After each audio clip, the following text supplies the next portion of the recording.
ఏమీ పిల్ల, ఎవరే వాడు? నీ మొగుడే కదా, ఎక్కడికి పారిపోయాడు అన్నారు. అమ్మంది, అయ్యో తండ్రి, నువ్వు నాకు తండ్రి లాంటి వాడివి, నన్ను గద్దిస్తావెందుకయ్యా? పువ్వుల తోటలో విహరిద్దామని తీసుకొచ్చాడు, వచ్చాను. ఆయన ఎక్కడికి పారిపోయాడో నేనెక్కడ చెప్పగలనంది. ఆయన ఎక్కడుంటాడన్నారు. ఎక్కడుంటాడంటే ఏం చెప్పని, కొండలంతా ఉంటాడు, ప్రపంచమంతా ఉంటాడు. ఎంత గడుసుగా మాట్లాడేవే పిల్ల, అంతటా ఉంటాడా? కానీ మీ ఆయన్ని చూపించలేవా? ఎక్కడికి పోతాడు?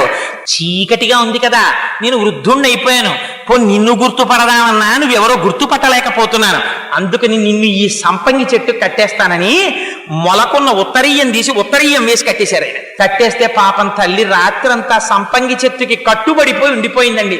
ఏమా తల్లి కర్మ, ఆ తల్లి కనుబొమ్మ కదిలితే ఐశ్వర్యం వస్తుంది.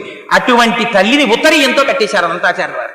కట్టేస్తే తెల్లవారిపోయింది, గుడి తలుపులు తెరిచారు. తెరిచి లోపలికి వెళ్లేసరికి స్వర్ణ లక్ష్మి కనపడలేదు. కనపడకపోతే అర్చకులు తెల్లబోయారు. వెంకటేశ్వర స్వామి వారు చెప్పారు, పాపం అర్చకుల్ని నిర్బంధించి కొట్టబోతే అప్పుడు ఆలయ అధికారులకి చెప్పారు, అర్చకుల తప్పు లేదు, అనంతాచార్యులు కట్టేశాడు, వెళ్ళి అమ్మవారిని తీసుకురండి అన్నాడు. అంటే ఎలా తీసుకురావాలి? కన్యాదానం చేయడానికి పిల్లని తీసుకొచ్చినట్టు తీసుకురావాలి, అనంతాచార్యులు అలా తీసుకురామనండి అన్నారు. అందుకని 8 ఏళ్ల పిల్లగా మారిపోయింది. సంకనెత్తుకుని వచ్చారు అనంతాచార్యులు వారు. ఎత్తుకొచ్చి తీసుకొచ్చి అక్కడ కూర్చోబెట్టి, అయ్యా తెలియక తప్పు చేశానయ్యా వెంకటాచలపతి, ఇదిగో తీసుకొచ్చేసాను, అమ్మవారిని తీసుకోమన్నారు. అంటే ఆయన అన్నారు, నువ్వు అలా తీసుకొచ్చి ఇచ్చేస్తే కుదురుతుందా?